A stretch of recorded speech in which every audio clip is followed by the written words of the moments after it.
everyone, I'm Captain Logan. And I'm Vince. And it's time once again to recommend things. Vince, what do you recommend today? Today I'm recommending this movie.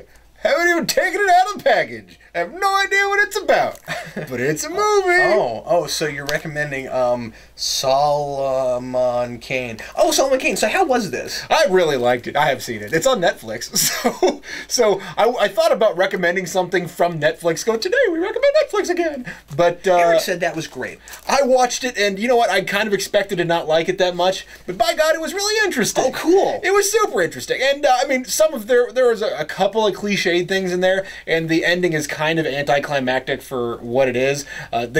They tried to go bigger than they should have. This whole movie was kind of about doing really supernatural, interesting things, kind of low key. And it's not a movie that has no budget. It does look good. It's well cast. It's well acted. It's a good, solid flick. Now, but it's on a B budget, right? Like, I didn't actually look into the budget. It's not in it doesn't. I'm pretty sure it is, but it doesn't look like it has a giant budget. But it's not a bad looking movie. But they sort of overextended themselves as they got toward the end. And it's not that it doesn't make sense, and it's not that it doesn't fit with the rest of the movie. Tonally, it's inappropriate. It's too big. Everything else was creepy and interesting, and they used things from the occult. Now, that's kind of what Solomon Kane is. You know, he's Robert E. Howard, the guy who created Conan, also created Solomon Kane. Is that a character you were familiar with? Yeah, a little bit. I haven't read much about him, just maybe a couple comics, actually. But when I got into this, I thought, I don't really know a lot about Solomon Kane, but I like what they did with him in the movie. Cool. And so, basically, this movie starts out, Solomon Kane is a guy who is making a lot of bad life decisions. And that's not to say he's an ineffectual character, but rather that he is a character that is despicable. He's a rogue, he's a criminal, he kills people, he steals things, and he leads a band of bandits. So, I did that on purpose, Minstrels. I'm sorry. They're gypsies, and they sing in town to town and give people diseases. So, that was a little rough. He was like, I really didn't expect Solomon Kane to open up with always blame the gypsies, that's what they do. So, you seen old movies they do? So anywho, old plays even. So this thing the entire movie is about Solomon Kane finding his way and deciding to lead a life that will keep the devil from taking his soul to hell. And so he's trying to make up for his life, but he knows he's damned. So he's part of his trying to make up for his past life is just a practical decision. And so there's things... That sounds a little Constantine. It's interesting. I mean, Constantine is a guy who's out there fighting because he knows he needs to. This is a guy who's trying to keep from fighting but is forced to. Yeah. So it's interesting. I do see the relationship. But I highly recommend this movie because it's so interesting. Now, I don't think it got a... what do you call it? I don't think it had an American theatrical release. If I remember right, Eric told me that it was supposed to, and then for some reason it didn't. And it was released, I think, 2 years after it was supposed to be. Like, yeah, it's been in the can for a long time. 2009 when it received its initial release. Yeah, I think in Europe. I'm assuming in Europe. But and then over here, I just found out about this last summer. Yeah. Had no idea. That's about when I found out about it. And you really couldn't find a decently priced copy of this thing. But now they have it all over the place. For the holiday season, suddenly, boom, Solomon Kane's at Best Buy, at Hastings, for those of you who know what Hastings is. Well, that's good. Yeah. And like you said, it's on Netflix now. Yeah, and it's on Netflix, so go watch it on Netflix. Thanks for reminding me about that. I'll finally sit down and watch it. It's really interesting. I enjoyed it quite a lot. Were there any special features on the disc? Oh, yeah, there are special features, but again, I just got this, so I haven't watched it. I don't even know if there's a disc in here. There probably is a disc in there. Let's find out, shall we? It'll Heck be yeah, there's a disc. Hey, look, it's also an unboxing video. This is why we recommend things, because that would have been a 25-second video. So I enjoyed it quite a lot. Look, here's a disc. So did you just watch it on Netflix and then you went and bought it, or? Yeah, I watched it on Netflix, and it was one of those. Sometimes I'll watch a movie but not really watch it. So I'll just turn on Netflix and I go, well, let's see what's happening while I'm organizing comics or whatever, and. Then I'm like, surely Solomon Kane's not that good. So hit play, Were you expecting Jonah Hex again, or kinda? Yeah. Because when people make these side character movies, because they'll try to make a good. They'll try to make a good Conan movie, i.e. the Schwarzenegger first one, and the second one's alright too. But they didn't try when they made the new one. I don't care what they say.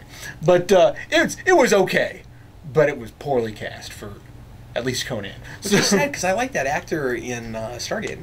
It's so weird. I think that's who that was. I think wasn't that the guy from Stargate Atlantis? I don't know. I never watched Stargate Atlantis, but oh, that's a good show. You should watch that. I didn't hate the Conan the Barbarian movie that came out not too long ago, but it was not what it should have been. Yeah, I know. We've talked about it. Anywho, whenever they make one of these characters that's not him into something, I don't expect anything. And then I get really pleased when I find out that whoever made it had a really good idea or just has a lot of love for this character. Like, for example, Volume 1, I don't know what the regular title is in the issues, but Volume 1, Dark Horse Cull is great. Check that out too. Maybe I'll recommend that next time. Heck, who knows? Sure, cool. But so some of these Robert E. Howard characters have a lot of potential. So I highly recommend this, among other Robert E. Howard titles. Boy, did he invent a lot of characters. He did, and not all of them are really. There's one that's called Sword Woman. I just found that the other day, and I was like, surely that's not good. I haven't read any of that. Yeah. But some of the stuff are kind of rejects that, there's a reason why they fell away. But then there are some that hang around because they're really interesting. So, anywho, what do you have to recommend today? Well, today, I'm going to recommend... That's a mystery! Today I'm going to recommend not talking like that. Oh, I'm sorry. Today You're making him lose his focus! Shut up! Today I'm going to recommend a card game. Vince, you ever play Munchkin? No, but I hear it's fun. Oh, you haven't played Munchkin? Cool. Well, I hear it's Munchkin. Come over at some point and play Munchkin with me. This is Super Munchkin specifically. I guess I'm recommending this one because I, am kind of a superhero guy and I recommend a lot of superhero things. But the other ones are, most of the other ones are really good too. This is, I think, the only one I have, which may be the other reason I'm recommending it. Here's the thing, I played this with Josh a lot, my buddy Josh, and he's been on some videos before doing Star Trek stuff. He's one of our big Star Trek club members. But anyway, Josh has, I think, most of these, and we've played Star Munchkin a lot, and so I always forget that I don't own those because I have usually just played them with Josh. But I bought this one because it's my favorite of them, but Star Munchkin is a close second. Basically, this is a Steve Jackson games has gotten really popular in the last few years. Really starting with Munchkin, they have a lot of other things now, and they have become much, much more mainstream than they used to be. This used to be a lot more of kind of a underground sort of company, and now you see them at most major retailers. I think Munchkin I've started even seeing popping up at, like, big box stores now. Like, it used to be that they popped up at more, specialty places, but now you see them everywhere. Oh, yeah. And so Munchkin started out as a card game making fun of RPGs, and it was just Munchkin, and it was like a sword and sorcery kind of motif with this style art, just making fun of sword and sorcery RPGs, Dungeons and Dragons, that sort of thing. And then they started branching out and doing other things. So like there's a vampire one, and that one's called Munchkin Bites. There's the superhero one. I think there are two versions of Star Munchkin, and that's actually a different thing. Oh, okay. And anyway, so but there are a bunch of these now, and the difference between them is mostly just in what they're making fun of and what the motifs are, but they have slightly different rules in between them. But usually they're all compatible. They all stack, but then they'll have things that work slightly different, are basically the same thing but are called different things. Like this game has powers because you're a superhero, so you have powers. But in other games, the power thing is something kind of different, and it's not really that. And I think that there are some rule sets where it's only going to apply to like the Munchkin Bite set and not the other ones, but it still works if you are playing with those cards. So anyway, basically the way the game works is You're supposed to be a superhero fighting evil villains and monsters, and just like with every other Munchkin set, you have 2 decks, and you start your turn by kicking down the door, we say, and so you have a door deck and a treasure deck, and you kick down the door, and then if you get a monster, you fight the monster. You have levels. You're trying to get to level 10. You're at level 1. You know, it's sort of like the RPG thing where you're trying to level up, and you add all kinds of hilarious weapons and artifacts and powers and things together to add points to your level so that you can get above the monster and beat the monster. And then the whole idea of the game is not only are you trying to get to 10, but you're trying to stop all of the other players from getting to 10 also. So you can add lots of points to the monsters that they're fighting in order to like stop them from beating their monsters so that they can't level up faster than you can. So so it's fun. It's hilarious. One of my favorite ideas in Munchkin is the way that the laser weapons stack in Star Munchkin, because you have like a laser, but then you have like a phaser and a baser and a dazer, and they all stack. And so because usually the idea is like you only have 2 hands, like, you know, a normal person, unless you were a character that has more than 2 hands, and then you can add other. So you can only have like 2 weapons or a 2-handed weapon or whatever. But then if you have those things, you can keep stacking them on top of each other because it's just a gun that extends. So you can have a laser, dazer, phaser, mazer, and then there's also a card that you can put on there that is a bow baser. I just think it's really funny.